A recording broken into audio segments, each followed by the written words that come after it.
الحمد لله الحمد لله الحمد لله نحمده ونستعينه ونستغفره ونؤمن به ونتوكل عليه ونعوذ بالله من شرور أنفسنا ومن سيئات أعمالنا من يهده الله فلا مضل له ونشهد أن لا إله إلا الله وأشهد أن محمدا عبده ورسوله أما بعد أعوذ بالله من الشيطان الرجيم بسم الله الرحمن الرحيم والقرآن المجيد بل يجب أن جاءهم منذر منهم فقال الكافرون هذا شيء عظيم أإذا متنا وكنا ترابا ذلك رجل بعيد قد علمنا ما تنقص الأرض وعندنا كتاب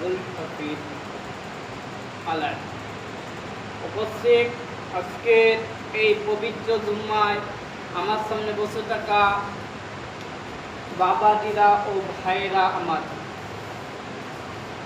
আমাদের মাইক কথা বলেন, মুখে কথা বলেন, যাইটা বলেন, আপনি আমাকে দিয়ে কথা বলেন যখন আমরা অভ্যস্ত, তা আপনার কথা বলে দেবো, আমরা সে বিষয়ে কোনো অসুবিধা নেই।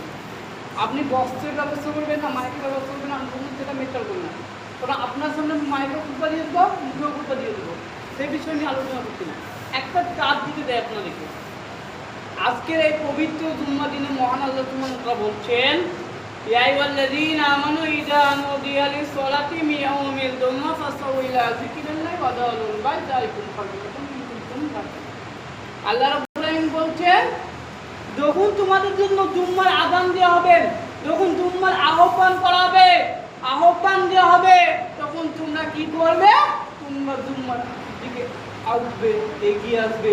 জুম্মার পর যদি 1 টাকা বেচা কিনা করেন তাহলে সেটা আপনার জন্য বেচা কিনা হবে। ওই 1 টাকা থেকে আপনি জুম্মার আদিনের পরে যদি বেচা কিনা করেছেন, ওই 1 টাকায় আপনার জন্য কোরআন হবে, কারণ এটা জুম্মার খবর, এটা জুম্মার বৈশিষ্ট্য। আপনি বেচা কিনা করেন জুম্মার পরে করেন। একটা বিষয় প্রথমত,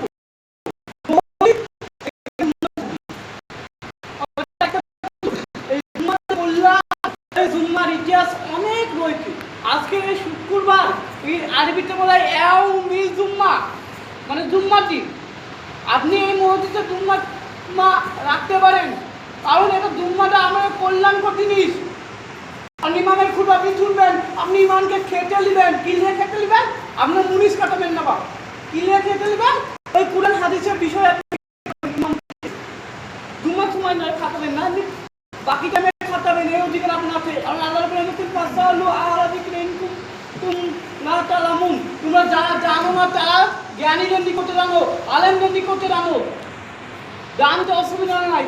আপনি ওই ইমামকে খেতে নেবেন, কারণ আপনি ইমাম রাখছেন কেন? আপনি ইমামকে কিন্তু ডিলাতে পারবেন না, মানে। আর ইমামকে আজকে আমরা ব্যবহার করতে পারি না, আমরা ইউজ করতে পারি না, আমরা উল্টো করতে কালে ইমামকে ইউজ করি, কিন্তু আমরা সঠিকভাবে ইউজ করি না। বলেন তো, আপনাকে ইমামকে খাটাইছেন? কোরআনের বিষয়ে কেউ জিজ্ঞাসা করেছেন? প্রথম নম্বর, একটা মুহূর্তে মক্তব থাকবে বাধ্যতামূলক। যদি একটা গ্রামে মক্তব না থাকে তাহলে ভালো হতে পারে না। বিক্ষে করে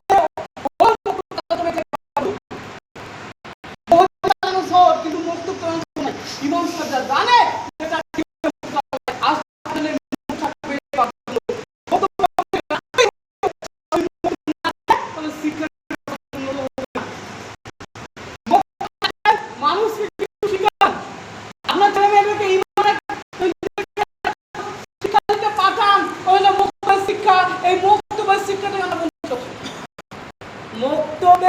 শিক্ষা থেকে আমরা বঞ্চিত হতে, জানেন।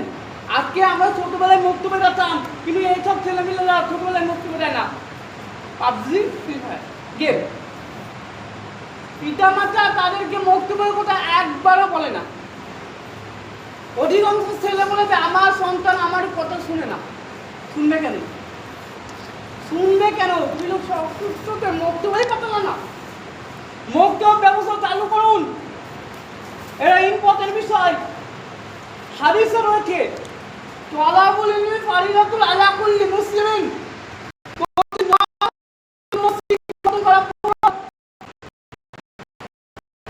দিনের শিক্ষা আপনাকে অর্জন করতে হবে। আজকে আমরা বিএ পাস, আজকে আমরা এমএ পাস, আমরা আজকে ডাক্তার পাস, কিন্তু আমাদের মধ্যে আদর্শটুকু কিছু নেই। আমাদের মধ্যে না ইসলামের শিক্ষা, না আমাদের মধ্যে দিনের শিক্ষা। বুঝলেন? আমরা বিএ পাস, আমরা এমএ পাস, কিন্তু আমাদের মধ্যে দিনের শিক্ষা নেই। রাসূলুল্লাহ সাল্লাল্লাহু আলাইহি ওয়াসাল্লাম বলছেন যে কিয়ামতের একটি আলামত হচ্ছে জ্ঞান উঠে যাবে, শিক্ষা উঠে যাবে। কারণ রাসূলুল্লাহ সাল্লাল্লাহু আলাইহি ওয়াসাল্লাম কথাটি এমনি বললেন? রাসূলুল্লাহ সাল্লাল্লাহু আলাইহি ওয়াসাল্লাম যে কথাটি বললেন, যেদিকে তিনি এমনি বললেন, তিনি কেন বললেন? আগে পাস করত স্কুলে কত পার্সেন্ট জানেন? 26%, মানে ছেলেগুলো পাস করতো, বা পাস করতো 19%, কিন্তু এখন দেখা যাচ্ছে এমএ বিএ সব পাস করতে কত পার্সেন্ট? 80% পাস করছে, 90% পাস করছে। রাসূলুল্লাহ সাল্লাল্লাহু আলাইহি ওয়াসাল্লাম কথাটা এমনি বললেন? আপনি বুঝতে ভুল করেছেন, আপনি বুঝতে ভুল করেছেন। রাসূলুল্লাহ সাল্লাল্লাহু আলাইহি ওয়াসাল্লাম বলেন শিক্ষা হতে হবে মানে দ্বীনি শিক্ষা হতে হবে। আজকে মানুষের মধ্যে দ্বীনি শিক্ষা নেই, দিনের শিক্ষা নেই। আরে ইমাম সাহেবকে রেখেছে খালি নামাজ পড়ানোর জন্য, কিন্তু বাকি কাজগুলো না মানে ইমাম সাহেবকে ব্যবহারই করে না। আর বিয়ে পড়ানোর জন্য রেখেছেন, আর জানাটা পড়ানোর জন্য রেখেছেন, কিন্তু জানাটা পড়ানোর জন্য আপনি শিখতে পারেন না ইমাম সাহেবের। এটা দেওয়াটা কি আফসোস। এটাই আমরা মুসলিম, এটাই আমরা মুসলিম। এক, ইমামদের একটা দোষ, যদি বেশি খায় এমন ভাবে হাঁটি তো বলবে দেখেন মৌলবি পরের বাড়ি খেয়ে হাঁটতে পারে না, এটা বাস্তব। তারপর যদি কম খায় বা আমরা হাঁটি তো দেখেন পরের বাড়ি খেয়ে এমন ভাবে হেঁটেতে, আপনাকে এই কথা বলার অধিকার দিয়েছে? আপনি ইমামকে ইউজ করবেন শিক্ষার ক্ষেত্রে। আল্লাহ সাল্লাল্লাহু আলাইহি ওয়াসাল্লাম বলছেন আর উসমান বিন আফফান রাদিয়াল্লাহু তাআলা পানি নবী সাল্লাল্লাহু আলাইহি ওয়াসাল্লাম খায়রুকুম মান তাআল্লামাল কুরআন ওয়া আল্লামাহু। উসমান বিন আফফান রাদিয়াল্লাহু তাআলা নবী সাল্লাল্লাহু আলাইহি ওয়াসাল্লাম বলছেন যে তোমাদের মধ্যে ওই ব্যক্তি শ্রেষ্ঠ যে ব্যক্তি নিজে কোরআন শিখে এবং অপরকে কোরআন শিখতে। আপনি নিজে শিখেছেন, আপনি নিজে শিখেন তো আপনি কিন্তু পরকে শিক্ষা দেন না। আপনি নিজে শিখেন কিন্তু পরকে শিক্ষা দেন না। আপনি নিজেও শিখেন না, পরকেও শিখতে দেন না। এটাই তো বিষয় না? আল্লাহ সুবহানাহু ওয়া তাআলা বলছে ওয়াকালু সামিনা ওয়া আতানা সুতল ওয়া রাসূলুল্লাহ এবং মানি। আমরা শুনি কোথায়, মানি কোথায়? শুনলে হবে না, এই কান্দি শুনতে আর এই কান্দি বাইরে কোথায় আমরা ঠিক, আজকে আমরা কোথায় বাস করছি, আজকে কোন সমাজে আমরা বাস করছি, এটা আজকে দেখতে হবে। আমাদের আজকে অধিকাংশ ইয়াং জেনারেশন তারা পিছনে কোন দিকে শিক্ষা দিকে পেছনে। এক নম্বর বিষয়, এরা নিজেদের সময়টাকে ওয়াইজ করে গেবে, শিক্ষা দিকে ওয়াইজ করে না। আল্লাহ সুবহানাহু ওয়া তাআলা কিতাব পবিত্র আল কোরআন থেকে তারা ভালোভাবে পড়তে না। এর মধ্যে আফসোস কি আছে বলেন তো? আমি সারাদিন যদি সলাতের বয়ান করি হবে? হবে না। একটা মানুষ যদি সারাদিন কোরআন পড়ে যদি মানুষটা যদি পরিবর্তন হতে পারবে না? পারবে। কারণ ওইখানে হেদায়েতের কথা রয়েছে, ওইখানে দ্বীনের কথা রয়েছে, ওইখানে সমস্ত বিষয় নিয়ে আলোচনা করে রয়েছে। কোরআন আমরা মিলাদ পড়তে গিয়ে পড়ি আর আমরা ওই যে জালসা আমাকে ওয়াজ করে ছেড়ে দিই।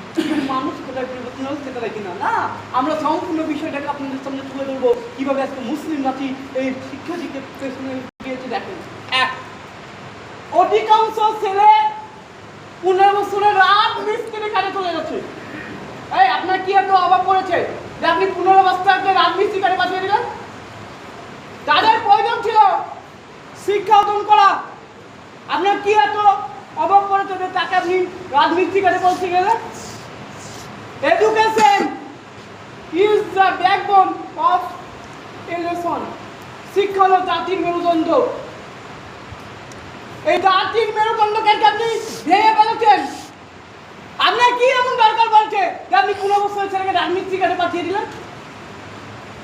আপনার কি এমন দরকার পড়ছে যে 14 বছর ছেলেকে আপনি রাজমিস্ত্রি কাজে পাঠিয়ে দিলেন? মানে তার উপর জুলুম করছেন আপনি। তার প্রথম দরকার ছিল যে সে শিক্ষা অর্জন করা। আল্লাহ সুবহানাহু ওয়া তাআলা কোরআনের প্রথম শব্দ কি দিলেন? নিকুরা, পড়ো। তাহলে আপনি তাকে পড়ানো বাদ দিয়ে আপনি তাকে রাজমিস্ত্রি কাজে দিয়েছেন? শোনেন, যদি এতই অভাব পড়ে তাহলে একটা ছুটি 5 বছর ব্যবহার করুন, একটা 2 বছর ব্যবহার করুন, তাও আপনার ছেলেকে শিক্ষার ক্ষেত্রে মানে পাঠান, কারণ শিক্ষা অর্জন করেন। আজকে আমি তার কথা বলতে গিয়ে আমি একটা ঘটনা তুলে ধরি, প্রায় একটা ঘটনা আমি বারবার তুলে ধরি, যেটা হচ্ছে ইমাম বুখারী রাহিমাহুল্লাহ যিনারা আসছেন তিনারা সুন্নাত পড়বেন বসে নেবেন, এদিক ওদিক তাকাবেন না কেউ, কারণ সব আমার দিকে স্টেট। যদি মনে করেন কেউ ঘুমাবো, যদি কেউ মনে করেন যে আমি ঘুমাবো, তাহলে হচ্ছে বিছান কেটে ঘুমাতে পারেন, ল্যাব কম্বল আনে ঘুমাতে পারেন, যেটা আমার কোনো যায় আসে না মসজিদের কর্নারে। আরেকবার বলি, কেউ যদি ভাবেন যে আমি ঘুমাবো, ইমামের খুতবা শুনবো না, ঠিক আছে, আপনি বিছান খাবো কম্বল এনে ঘুমাতে পারেন পাশে, সেটা আমার কোনো অসুবিধা নেই। চলেন কি বলছিলাম, ইমাম বুখারী কথা। ইমাম বুখারী রাহিমাহুল্লাহ তিনি বুখারী লিখেছেন, তিনি একদিন জলপথে সফর করছিলেন। আমি বললাম প্রায় বলছি, তিনি একদিন জলচক্রে সফর করছিলেন। সফর করতে করতে তিনি এক ব্যক্তি তাদের কথা গোপন করতে গিয়ে তিনি বলেন আমার এখানে 100 দিরহাম রয়েছে। তখন সে ব্যক্তি চোর, কিন্তু সে চোর বলছে তার চুরি করার জন্য সে প্ল্যান করছে, কিভাবে চুরি করা যায়। এই আপনাদের বাড়িতে চুরি করার জন্য প্ল্যান করে না, চোরের প্ল্যান করে, আগে যে এইভাবে আছে রে এরকম প্ল্যান করে, তখন টোটাল প্ল্যান করছে। সে জোরে চিল্লে বলছে আমার 100 দিরহাম হারিয়ে গেল। এবার হচ্ছে জোরে চিল্লে বলছে, তখন জাহাজের দুটো ব্যক্তি ছিল, মানে জাহাজের কালে তো সবাই যাত্রীরা ঘোরাঘুরি করতে লাগলো। তখন একজন ব্যক্তি বললো যে এইখানে মধ্যে কেউ দাঁড়াতে পারবে না, এইখানে কেউ নড়তে পারবে না, আমার চেক আপ করা হোক। সব এক এক করে চেক আপ করছে, বুঝতে পারলেন, সবাই এক এক করে চেক আপ করছে। চেক আপ করার পরে আস্তে আস্তে দেখছে যে কারোর কাছে নেই। ইমাম বুখারী রাহিমাহুল্লাহ তার আগেই তিনি পুত্রীটাকে বের করে পানিতে ফেলে দিয়েছেন, 100 দিরহাম পানিটা কিন্তু ফেলে দিয়েছেন ইমাম বুখারী রাহিমাহুল্লাহ। বেরাচ্ছি ইমাম বুখারী রাহিমাহুল্লাহ সূত্র ভাব দেবেন না, আমার কাছে দিরহামটা আমার হয়ে যাবে, মানে তো চুরি করার চেষ্টা করতে যে ভাবতে দিরহাম না আমার হয়ে যাবে। তখন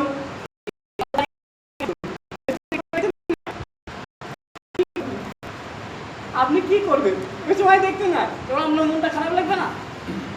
অতদূর ওইভাবে আসেনি, ওটা এইভাবে আসছে যে ইমাম বুখারী রাহিমাহুল্লাহ কাছে দেখুন পারলো না, তো ঠিক আছে ভাই তুমি তো বললে যে 100 আগে যে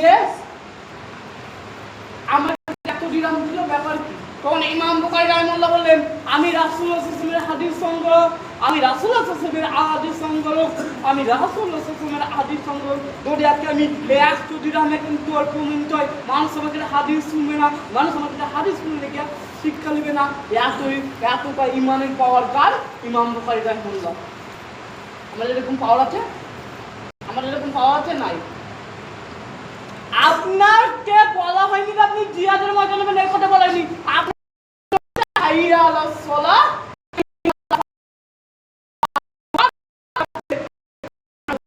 বলেন না যে তোমরা নামাজের দিকে আসো এবং তোমরা কল্যাণের দিকে আসো, নেকি করে দাও, এরকম 5 বাজেতে আবার পৌঁছার সময় একই মুখছেন, পৌঁছার সময় বলছেন আসসালাতু খায়রুম মিনান নাওম, ঘুমের থেকে নামাজ উত্তম। তা আপনি ঘুমাতে পারছেন? পারছেন না, নাক দিকে ঘুমাচ্ছেন। আজকে মুসলিম সভ্যতার একটা নিয়ম বলি, আমি আমার বিষয়টা এভাবে বোঝাতে পারি, মুসলিম সভ্যতার একটা নিয়ম হচ্ছে যে তারা রাতে দেরি করে ঘুমায়। এই আপনি কি দেরি করে ঘুমাতে পারবেন? রাসূলুল্লাহ সাল্লাল্লাহু আলাইহি ওয়াসাল্লাম তিনি আদেশ দিয়েছেন এসর নামাজ পড়ে ঘুমিয়ে যেতে। আর এখন এই তো বাচ্চারা রাত 12টা 1টা বাচ্চা ঘুমায় না, আর তারা ঘুম থেকে উঠতে দেরিতে। আমরা এত দুনিয়াবি জীবনে বলেন, আমরা যে কোনো জীবনে বলেন, আমরা সফল হতে পারি না তার অন্যতম কারণ হচ্ছে রাত্রে দেরিতে ঘুমানো। আমরা রাত্রে দেরিতে ঘুমানো। আপনি একটা মেয়েকে মেসেজ করে কি পাবেন? কিছু পাবেন? পাবেন না। কিন্তু আপনি রাত 12টার দিকে উঠে যদি আপনি তাহাজ্জুদের পানিতে যদি আপনি আল্লাহর কাছে যদি আপনি ক্ষমা চান, তাহলে আপনি কিছু পাবেন না। অবস্থা আপনার কোন আল্লাহ সুন্নাত মাফ করবে? করবে না, অবশ্যই করবে। আর আপনি একটা মেয়েকে ভালোবাসতে কি পাবেন? ধোঁকা পাবেন, ধোঁকা পাবেন। পরবর্তী জীবনে আপনাকে কান্না করতে হবে। এখানে অধিকাংশ জেনারেশন প্রেম ভালোবাসার প্রতি আসক্ত আছে। কি করে বোঝাবো? বারবার বলছি যে আল্লাহকে ভয় করো। তাকওয়া কি নিঃসঙ্গে জানতে হবে? তাকওয়া শব্দের অর্থ হচ্ছে আল্লাহকে ভয় করা।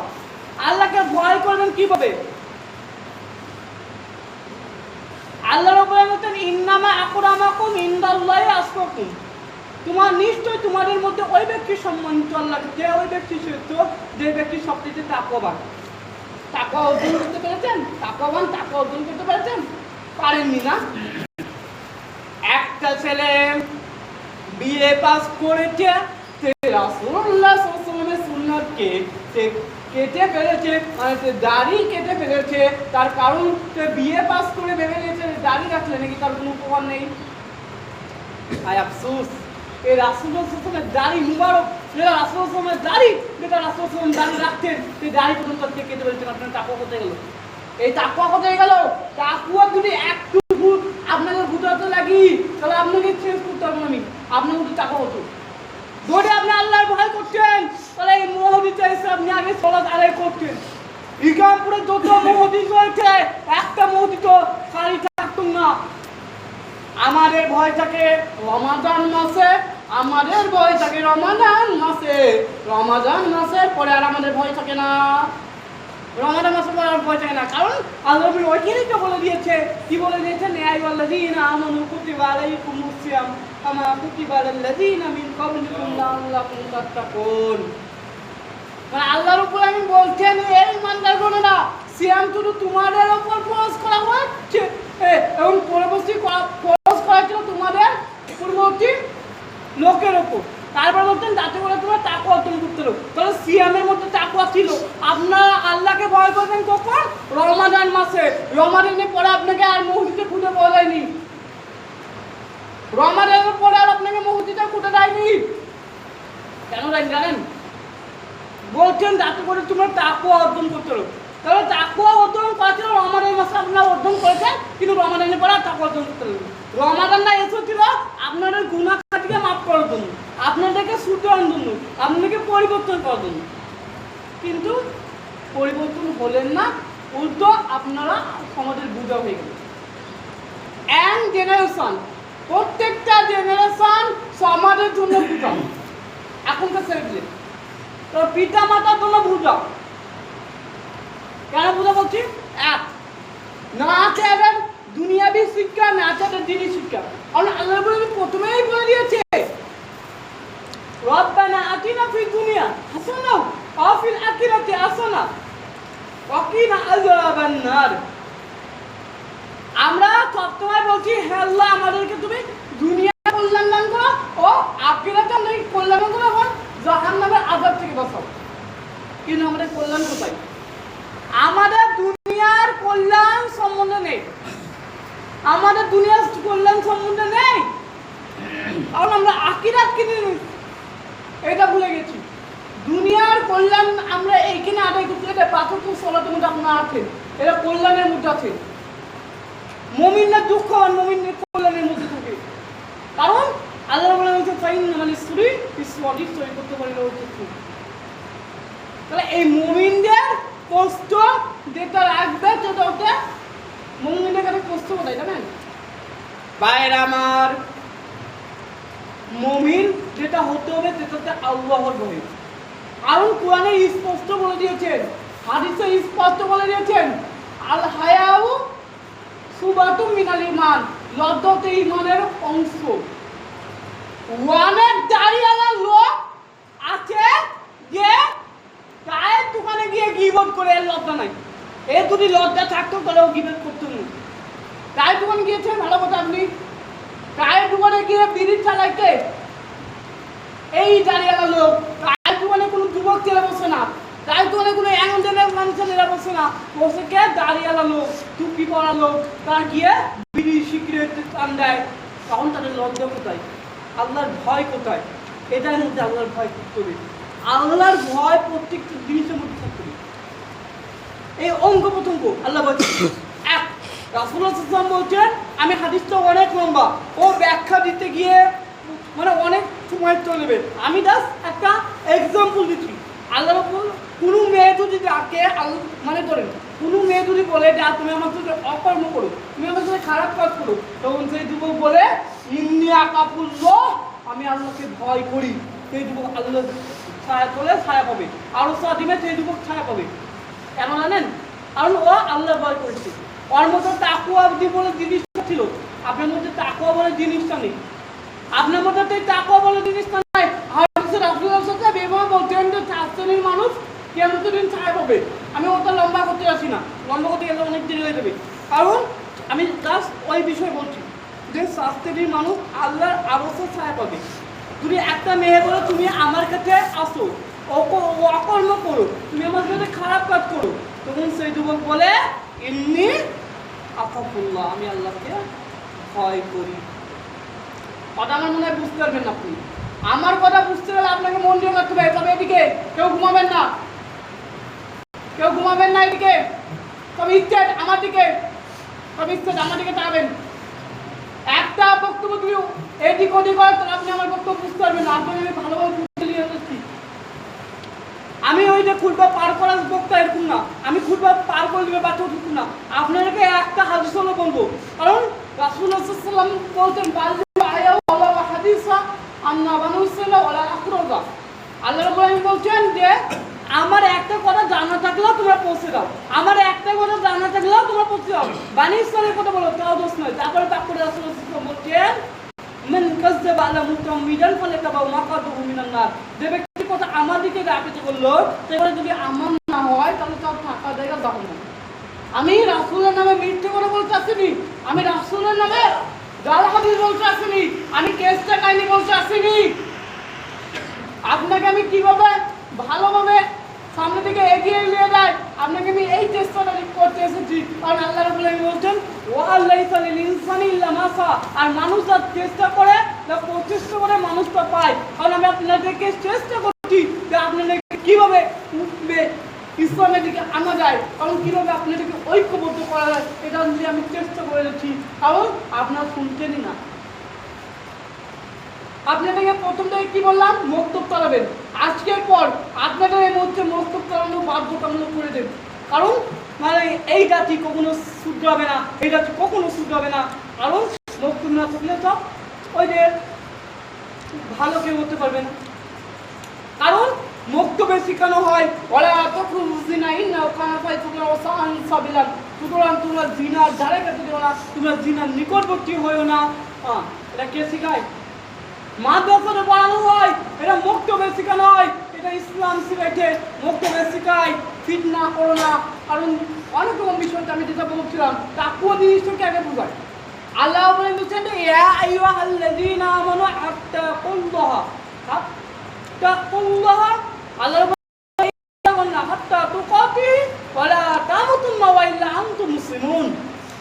আল্লাহ রাব্বুল আলামিন বলছেন ওয়া ইল্লা আনতুম মুসলিমুন, তোমরা এই মানে তোমরা আল্লাহকে ভয় করো, ভয় করার মতো আল্লাহকে ভয় করো, এবং তোমরা মুসলিম না হয়ে মৃত্যুবরণ করো না।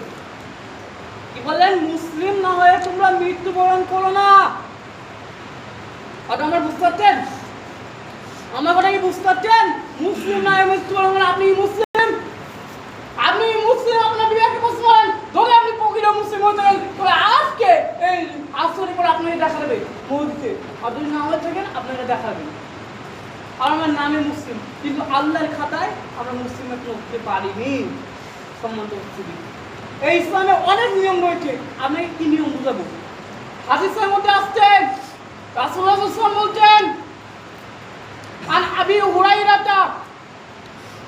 أبي هريرة قال صلى الله عليه وسلم عن أقصر ما يدخل الناس جنة।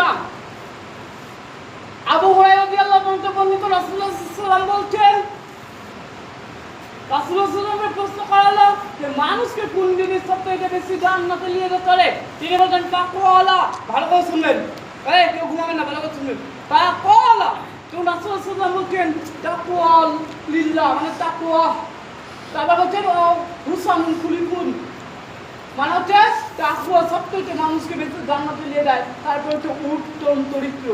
আপনার মধ্যে উত্তম চরিত্র আছে? আপনার মধ্যে কি মুসলিম বলতে? আবার বলতে সুয়ালা রাসূলুল্লাহ সাল্লাল্লাহু আলাইহি ওয়াসাল্লাম আবার তাকওয়ালা।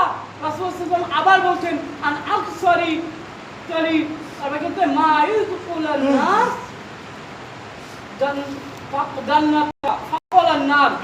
দিয়ে বলছেন যে আপনাকে মানুষকে কোন জিনিস সবথেকে বেশি জাহান্নামে নিয়ে যাওয়া হয়? তখন রাসূলুল্লাহ সাল্লাল্লাহু আলাইহি ওয়াসাল্লাম বলছেন ফামুন ফারজুন, মানে জানেন ফামুন কি? মুখ ও লজ্জাস্থান। বুঝতে পারলেন না?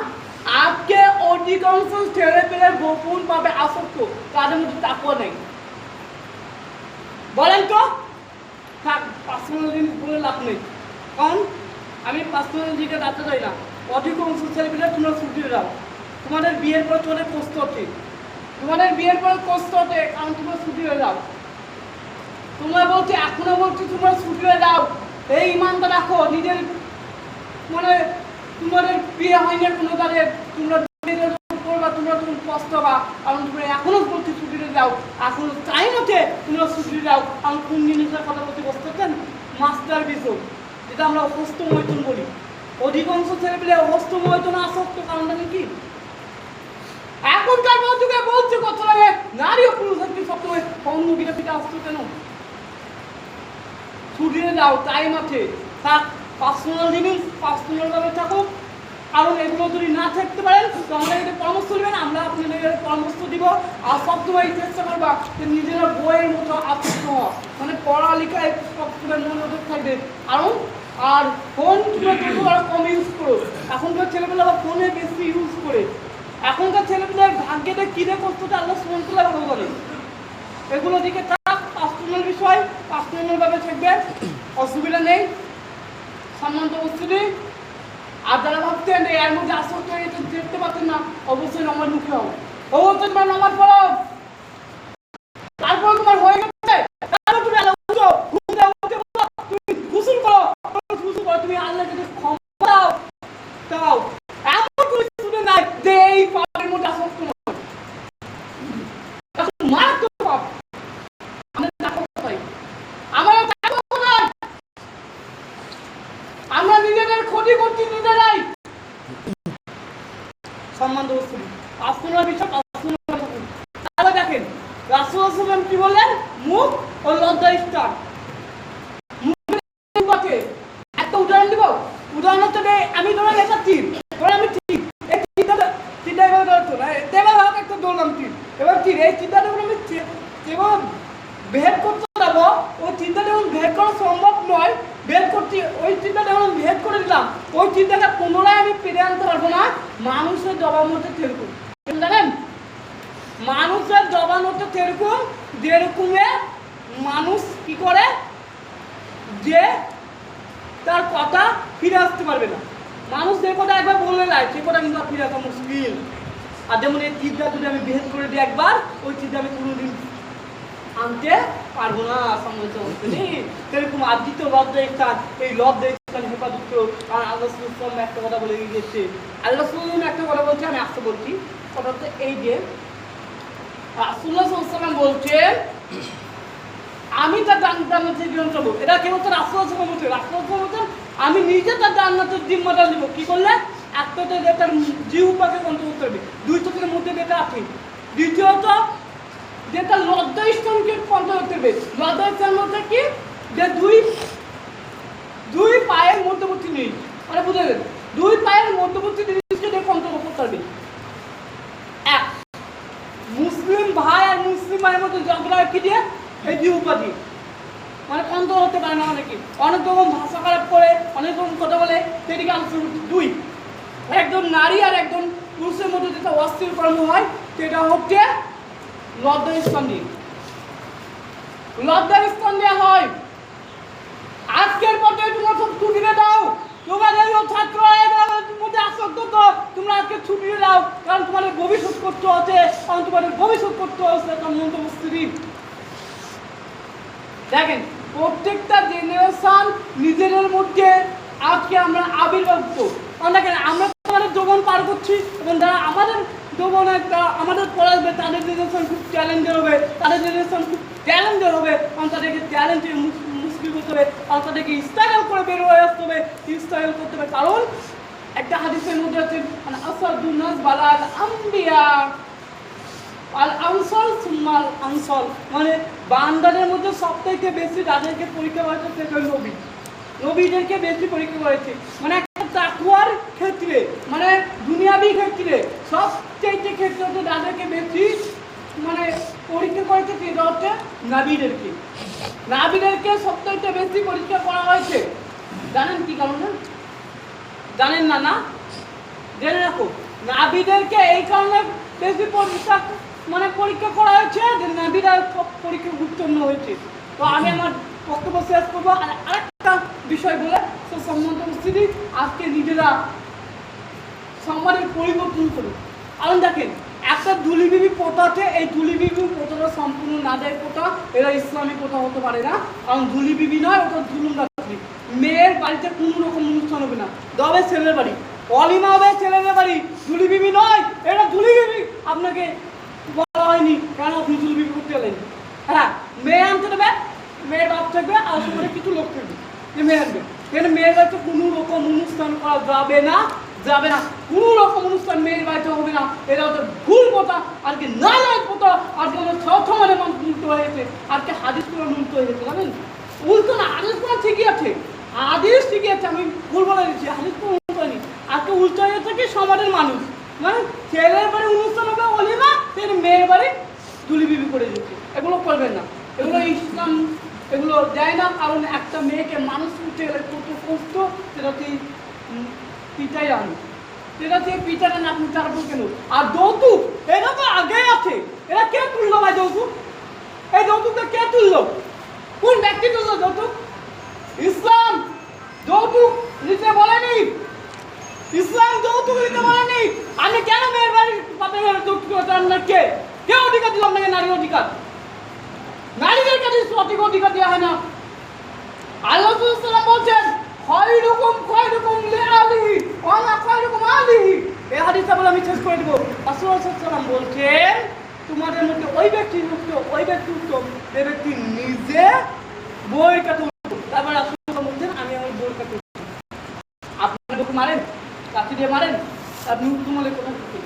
আপনি আমার বউকে মারবেন কোন? দেখেন আপনার স্ত্রী আপনার খেদমত তবে করবে যদি আপনি আপনার স্ত্রীকে ভালোবাসেন। আর যদি আপনার স্ত্রীকে না ভালোবাসেন তাহলে খেদমত করবে না। অনেক কিছু বলা ছিল, সংক্ষিপ্ত টাইমে বলা হয় না। তো বিরাদানি ইসলাম আপনাদেরকে বলি যে তাকওয়া কি, এই আয়াতটা বলে আমি শেষ করবো। এই আয়াতটা বলে আমার বক্তব্য শেষ ধরেন, এই আয়াতটা মনে রাখেন। আল্লাহ বলছেন লা ইয়ানাল্লাহু লুমুহা ওয়ালা দিমুহা ওয়ালাকিন আল্লাহু তাকওয়া মিনকুম। আল্লাহ বলছেন তোমরা যখন কুরবানি করো, কিন্তু করতে না তাকওয়া ওয়ালাকিন তাকওয়া মিনকুম, মানে কিন্তু তাকওয়া, তাহলে তাকওয়া অর্জন করুন। তাকওয়ার মধ্যে তাকওয়াকে রাখবেন সম্মান স্ত্রী। আজকে তো এই কেদেরকে শেষ করছি। ওয়াকিল আলহামদুলিল্লাহি রাব্বিল আলামিন।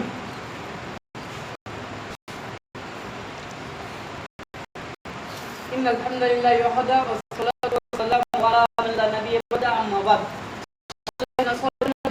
বিসমিল্লাহির রহমানির রহিম। ইয়া আইয়ুহাল্লাযীনা আমানু তাকুল্লাহা ওয়া ইয়াকুম। উপস্থিত সম্মানীয় ভাই সকল, আজকে খুতবায় আমরা কি শিখলাম অবশ্যই মনে রাখবেন। এক, মুক্ত ব্যবস্থা চালু রাখবেন, কারণ মুক্ত ব্যবস্থা চালু রাখতে আমাদের খুব দরকার। কারণ অ্যারাবিক শিখতে বলেন আমাদের জন্য খুব মাস, কারণ আমাদের দিন শিখতে হবে। কারণ চলা বলি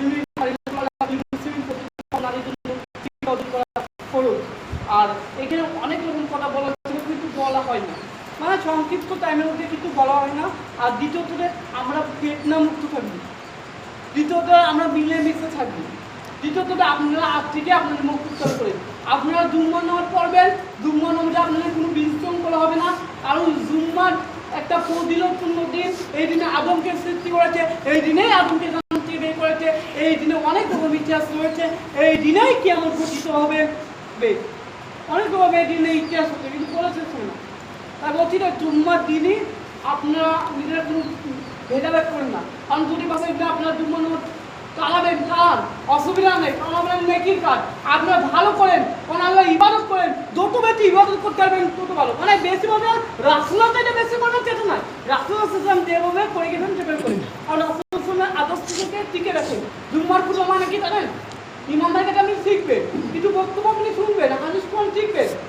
এক, রাসূলুল্লাহ সাল্লাল্লাহু আলাইহি ওয়াসাল্লাম তিনি মিম্বারে খুতবা দিচ্ছেন, তিনি 3 কাজ বা 2 কাজ বিশিষ্ট তিনি খুতবা দিচ্ছেন। এবং দ্বিতীয় জুম্মার খুতবা আরেকটা বিষয়, ইমামের যদি রজু ভেঙে যায় তাহলে ইমামকে রজু করতে হবে না। ইমাম পরবর্তীতে যখন নামাজ পড়বে তখন সেটাই রজু করে আসবে। অনেক রকম আছে জুম্মার খুতবার ইতিহাস।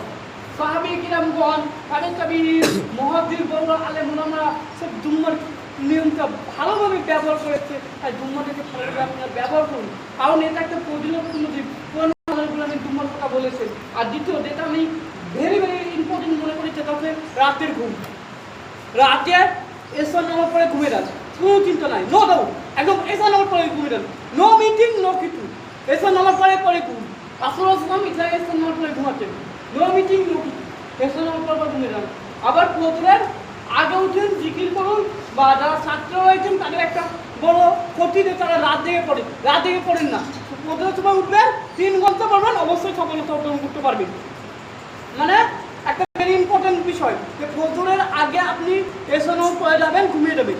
দ্বিতীয় নম্বর বিষয় হচ্ছে যে আপনি রাতে তাড়াতাড়ি ঘুমাবেন আর ফজরের আগে উঠবেন। তো এটা কিন্তু ভেরি ইম্পর্টেন্ট, ফজরের আগে উঠবেন, যে পড়তে বসবেন, তারপর নামাজ পড়ে আপনি পড়তে উঠবেন। আমি আমার বক্তব্য এখানে শেষ করে দিচ্ছি। আলহামদুলিল্লাহ রাব্বিল আলামিন, বলার মাধ্যমে ভাষার মাধ্যমে যদি অনেক কিছু ভুল হয়ে যায় তাহলে সেটা ছোটদের লেগে ক্ষমা করবেন। আর আমাদের ইউটিউব, ফেসবুক, ইনস্টা